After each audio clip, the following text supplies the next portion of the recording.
তোমরা তো জানো মেলা থেকে আসার সময় সেদিন কেএফসিতে খাওয়ার কথা থাকলেও যেহেতু পিৎজা ছিল না, তাই সেদিনকে এইচএফসিতে না খেয়ে আমরা বাড়ি চলে এসেছিলাম। আর বর আমাকে প্রমিস করেছিল যে অবশ্যই এই খাওয়াটা পরে খাইয়ে দেবে।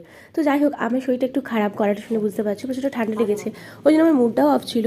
তো ওই জন্য আমার বর আজকে হঠাৎ বিকেলবেলা ছেলেকে যখন টিউশন থেকে আনতে গেল, সঙ্গে এইচএফসি থেকে নিয়ে চললো খাবার। দেখো, এনেছিল পিৎজা আর নিয়েছিল চিকেন ক্রিস্পি উইংস।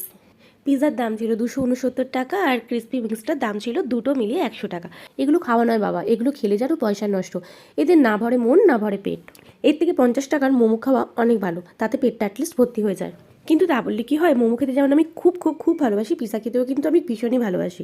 তাই সব দিন মোমো না খেয়ে মাঝে মাঝে তো পিৎজা খেতেও ইচ্ছে যায়, তাই না? আর আমার ছেলেকে দেখো, পিৎজা খেয়ে এতটাই খুশি যে টিউশন থেকে ফিরে কাঁধ থেকে ব্যাগটা পর্যন্ত নামায়নি, আগে বসে গেছে খেতে।